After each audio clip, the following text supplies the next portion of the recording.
Hi everyone, it's me, the infrequent poster. Welcome back to Belle's Books, or hello if you are new. I know I've had a couple more new subscribers, so hello and welcome. I'm Carly. Today I'm going to be filming my January and February wrap-up. Now, I would usually do this in individual months, but as you know, or you may not know, I haven't been able to post once a week as I would like because I've been super busy recently. Got a lot going on. So we're going to go through all the books that I read in January and February. There are a couple of individual videos that I would like to do on some of these books, so I'm not going to go into great detail, she says, and then she always does. So let's not try and ramble. Okay, so the first book that I finished in January was one that I mostly read in December. No, that's a lie. I read it in October. It took me a while because I started it for Victober. It was the group read Gothic Tales by Elizabeth Gaskell. I don't know why this took me so long. I started in October. I very much enjoyed it. I just then thought, well, I'm not going to finish it in October, so I just carried it on throughout winter, and it was very nice. This is the kind of book that I would like to read in winter. Gothic tales, spooky tales, and they were all fantastic. The only one that I wasn't that enamoured with was the first one, called Disappearances, which wasn't really a story. It was just like these different incidences of people disappearing. Meh, it was a bit meh. But my favourite stories in this were Lois the Witch, which was quite a long story about a young girl, Lois, who travels to go to Massachusetts after the death of her parents to be looked after by her uncle.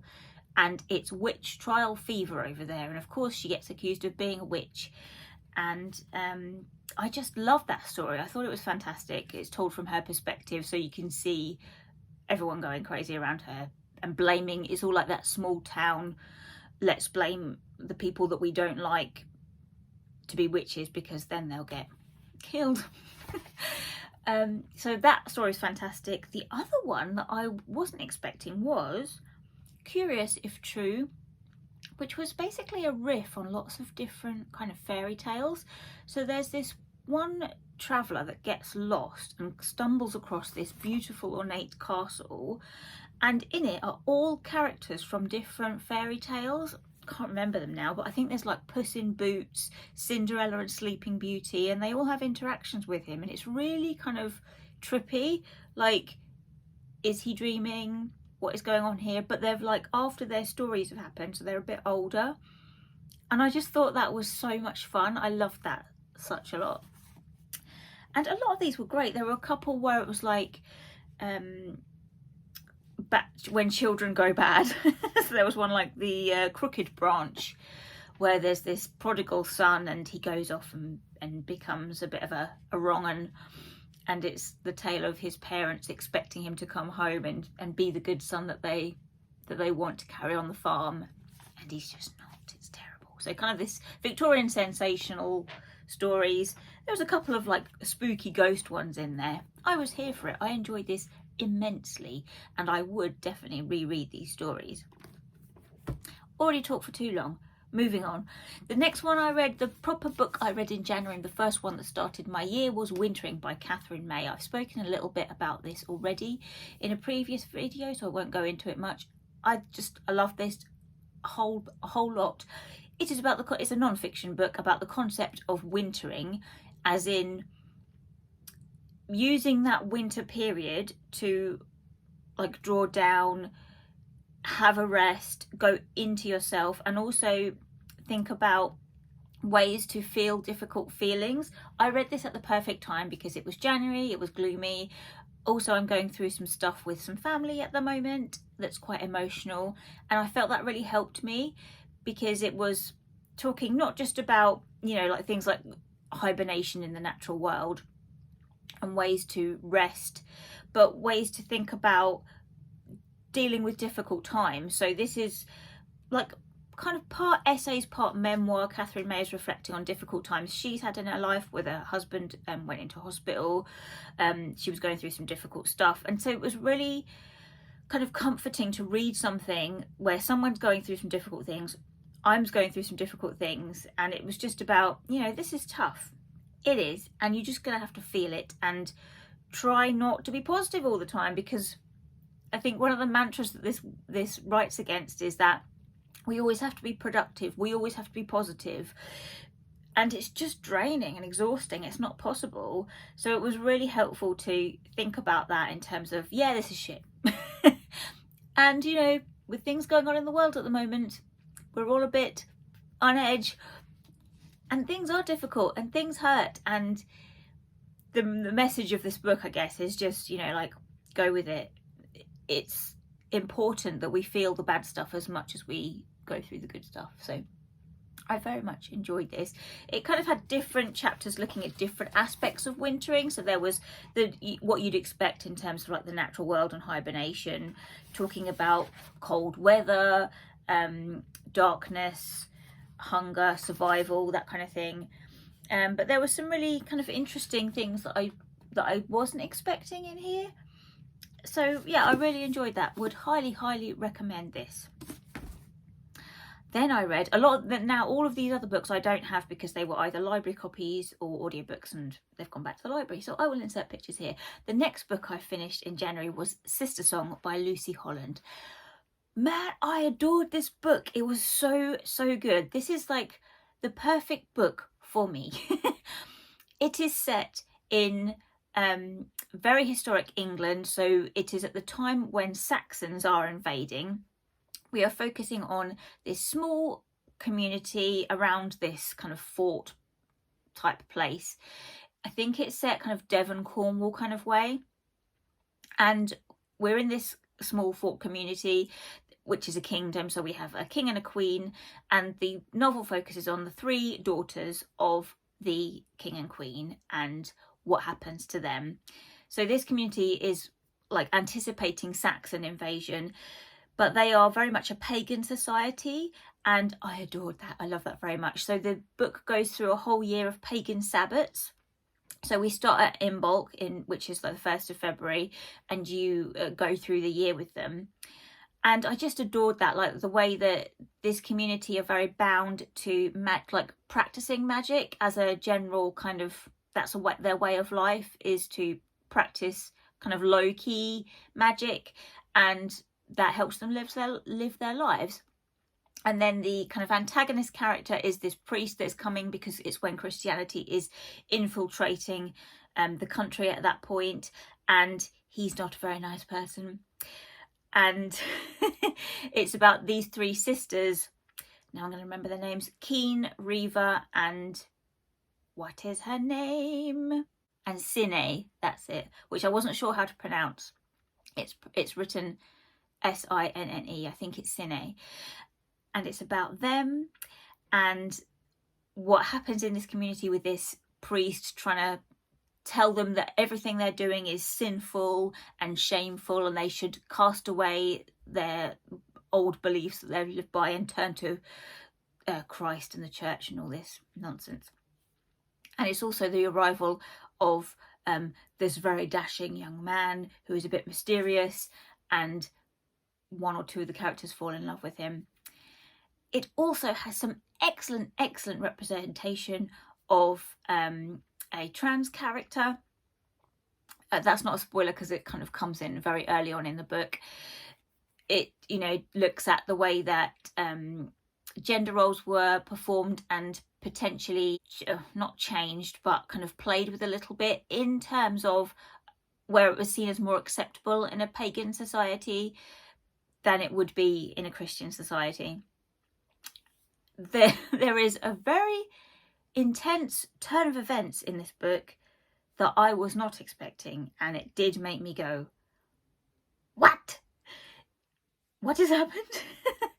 But I loved it. It was so good. It was just everything I want in a book. It was magic, it was historical, it dealt with contemporary themes. It was just fantastic. I loved it so much.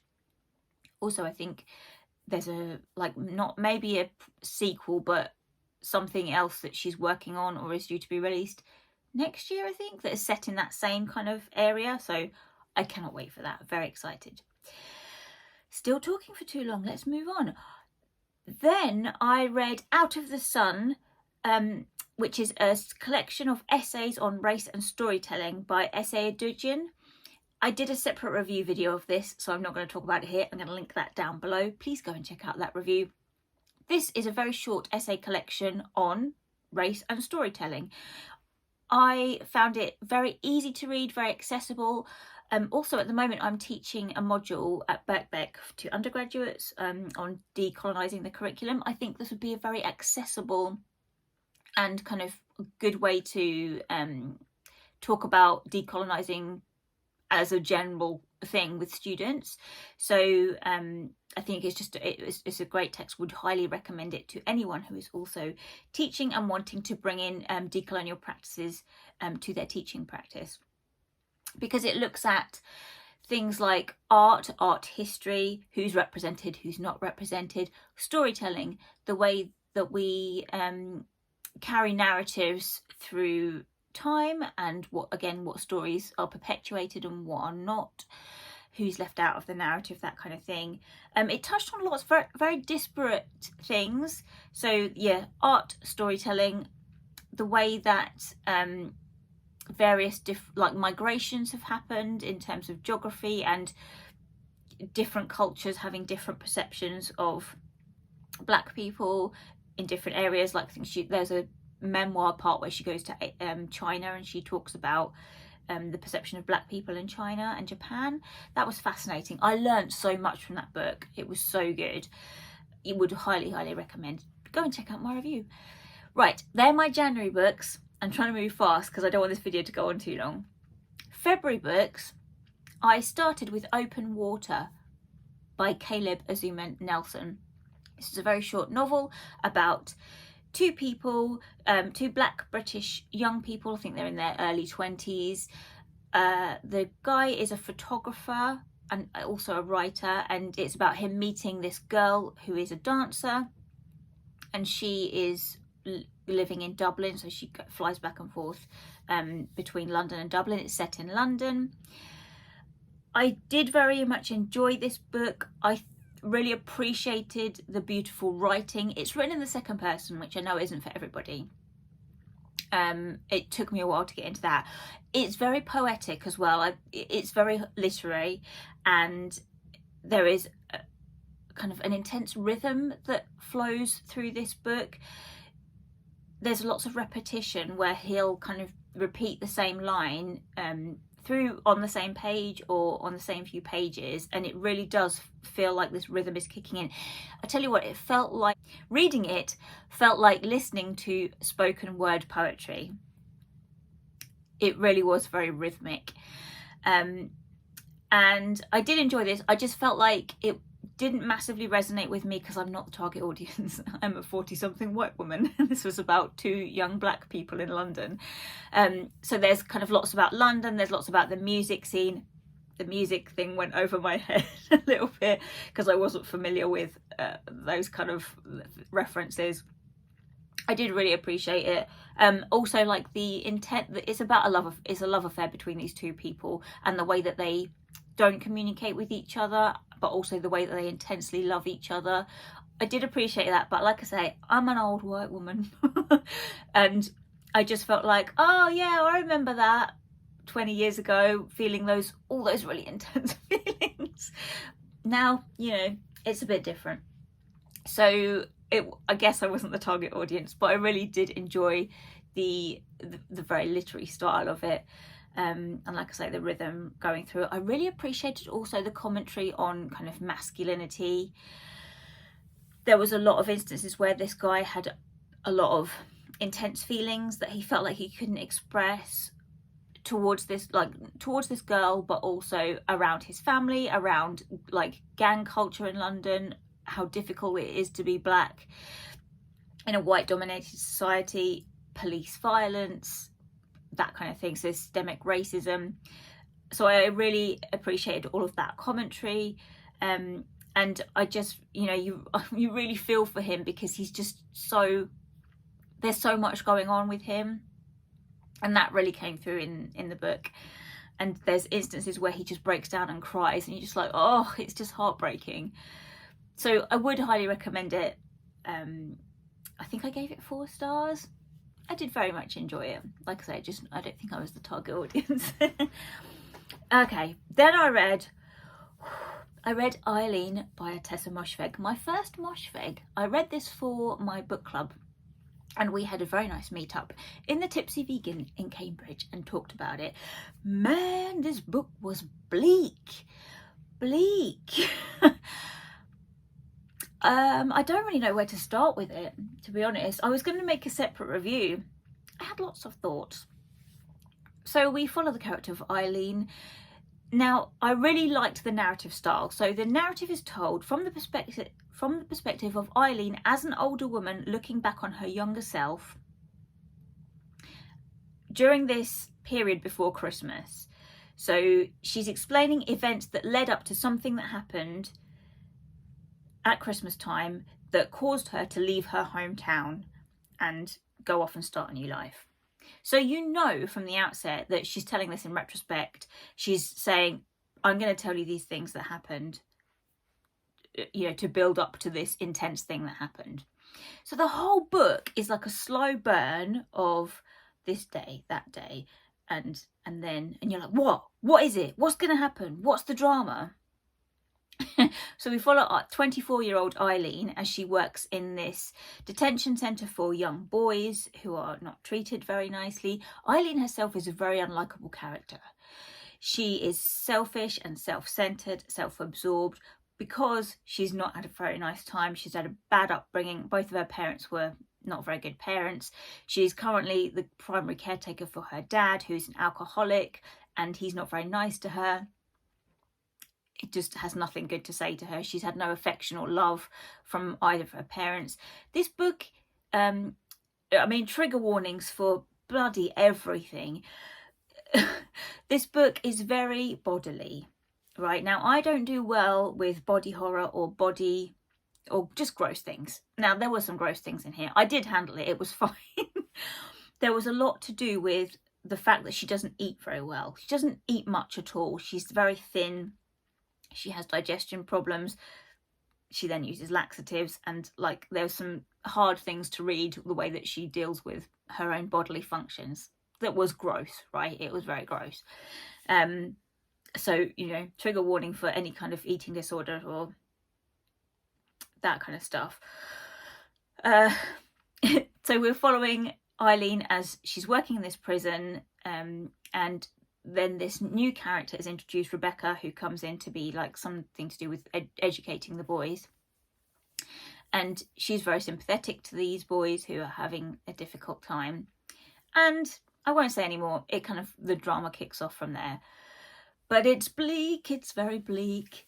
I had to afterwards. I had to go and watch some Disney, or just, you know, I mean, everything in the world is terrible at the moment, but so maybe stay away from this book. But if you like bleak and unlikable characters, go for it. Bizarrely, even though it was dealing with some very, very heavy stuff, right, I liked it, and I can't really work out why. I think it's because I like the writing style. I like the fact that it was so engaging. It kept me gripped for the whole time. I was turning the pages, what is going to happen? And then when it happened, you're like, what? Very intense. And we had an excellent discussion about it in my book club. So I am now keen to read more Moshfegh. Yay! I think the next one I'm probably going to read, because I wasn't that bothered about My Year of Rest and Relaxation. I want to read Death in Her Hands, I think it's called. So I might pick that one up next. But yeah, I just need to temper it with Moshfegh, something really happy. Moshfegh, something, you know, fantasy and fluffy. So that's how I think I'm going to do it. Okay. Then I read Clara and the Sun by Kazuo Ishiguro, and I listened to this on audiobook. Remember to put a picture in here, Carly. And I really enjoyed this book. It, again, with Ishiguro, it was a very slow burn. There were points where I was like, oh, do we need this much detail? Just get on with it. So the narrative, you've probably heard all about it, follows Clara, who is an AF, or an artificial friend, to this young girl, Josie. It is about Clara in the shop where she is being sold, her first interaction with Josie, and then going home and living with her, and getting to know her mother and Josie and Josie's friend Rick, and all of those interactions. So it was kind of very slow burn, and it did feel very much like, what's it called, his other one, Never Let Me Go. I had very intense Never Let Me Go vibes from Clara and the Sun. I did very much enjoy it. It kind of got to a point where something like in the narrative, there was a plot point that I didn't see coming. I mean, I don't see things coming much because I'm not very intuitive. If it's a mystery, I never get it. When everyone's like, oh, I saw that coming a mile off, I just didn't. So I was quite surprised. But I really enjoyed this. I do love Ishiguro's writing generally. I've read a few of his books now. And I just, it's strange the way that he can make you feel so much for a character. I really felt for Clara as this artificial friend. And yeah, just kind of heartbreaking. Would highly recommend. It was good on audiobook as well. I enjoyed that. Although the narrator did not do a very good British accent. I'm assuming the narrator was American because there are two characters, Rick and Rick's mother, who are British, and it was very kind of posh English accents, and I was like, oh, that's a bit awkward. But other than that, it was very good. Okay, then I read this for work. I read Romeo and Juliet in Palestine, Teaching Under Occupation by Tom Sperlinger. This is quite a short book, and it is about it's non-fiction about Tom's experience of teaching English to Palestinian like high schoolers, I think they are, like teenagers, and it's his experience of living in Palestine. And there's a lot of like anecdotes from the students that he taught and the people they knew. So it is filled with like not only just his experiences of living there and having to deal with this like daily threat of violence, or you know, like the teaching being disrupted because there was threat of soldiers coming in or bombs going off or all of that, but also all of these people's, the Palestinians' experience of being targeted and having their lives restricted by Israeli rule. So down to things like, depending on which area you are, you have a different identity card, and that means you are prohibited in where you can travel. So there were, the way that he was talking about Romeo and Juliet, where the students were saying, oh, this could happen here, this could be set here because my girlfriend has this ID card, I have this ID card, and it means we can't, like, they physically can't meet up because they're not allowed to travel around, and the way that their lives are kind of restricted and just so intensely controlled. I think this book would be excellent to read now. I would highly recommend it, particularly with the narrative around the attack on Ukraine and the way that that is being reported, which is very racist. The things that are coming out about people saying, oh, I can't believe this is happening because it's happening to white people in a European country, when it happens to black and brown people, it's disregarded. You know, it's just absolute nonsensical and completely racist. So I think to read this book now really was great. I was teaching it anyway, so we had a really helpful conversation about it in my seminar. But I would highly recommend it to anyone to read now, to kind of set against the racist narrative that's coming out about the way that the war in Ukraine is being reported. I think I'll do a separate video on this because it was such a good book, and there's a lot I want to say on it, particularly on the way that like the narrative was structured. And yeah, it was just brilliant. Would highly recommend. Then the last book of February that I've just finished in March was Drive Your Plow Over the Bones of the Dead by Olga Tokarczuk, translated by Antonia Lloyd-Jones. I think I've got that right. It was a library book, so I've taken it back. I love this book so much. This has been on my TBR for a while, like since it has come out, and it won did she win the Nobel Prize for Literature for it? something like that. So I've had my eye on it for a while. I picked it up because Kieran over at KD Books was running Fitzurry, where you read Fitzcarraldo editions, and that is the only Fitzcarraldo edition book that I really wanted to read. And it came up in the library. I was just at work walking past the shelves doing some tidying, and I was like, wait, what? We've got Drive Your Plow. I'm having that. So I picked that up and just devoured it. I loved it so much. I don't know what I was expecting it to be. I kind of thought it'd be very highbrow and very literary, which it kind of was, but I just loved it. I love the story. I love the character. So the character is this elderly woman. She's in her 60s. Her name's Janina, but she hates her name. She doesn't like her first name being used. And she's very quirky, let's say. She cares a lot for animals. She had 2 dogs that went missing. And she hates the hunters that are in her local community, the way that they kind of build these strange like pulpit stations to be able to shoot animals from, and she is against hunting in all forms because she's a vegetarian. I was on board with that. She's about animal rights and animals being better than people. I mean, she's right.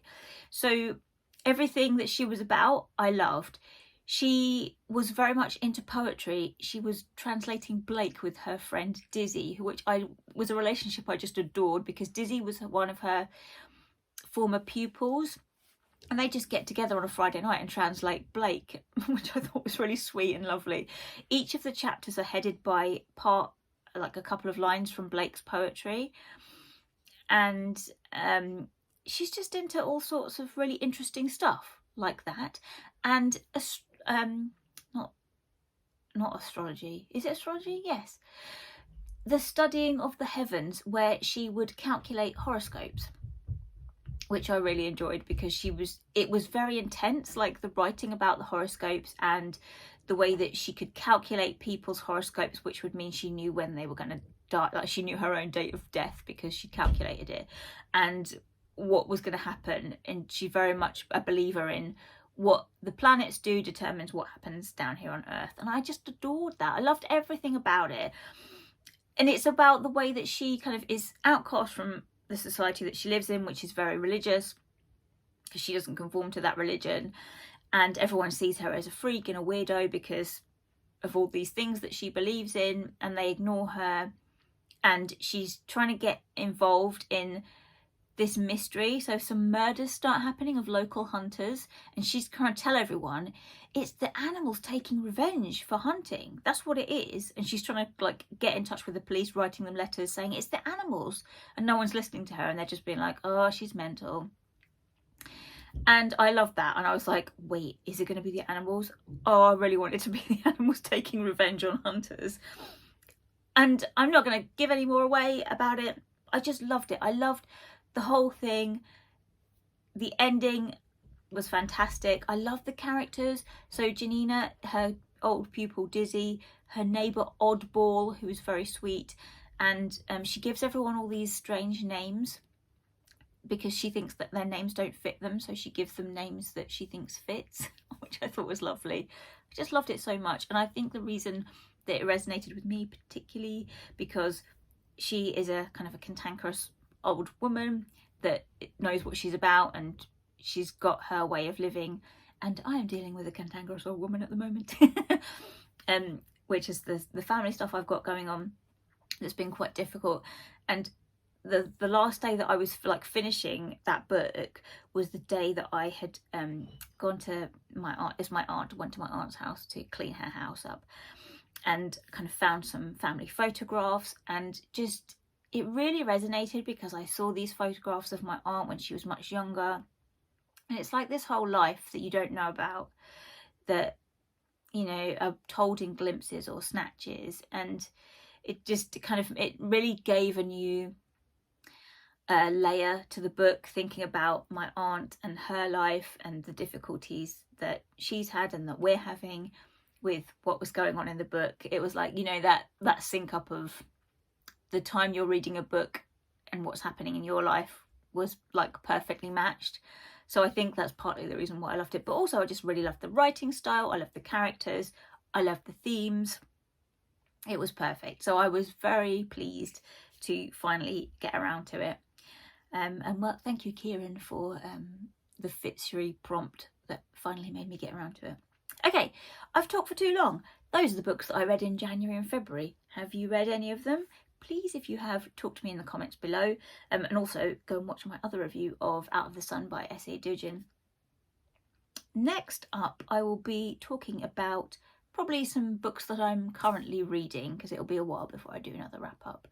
I hope you're all okay in these terrible times that we're going through. I'm sending lots of love to all of you, and I will see you in my next video. Bye everyone.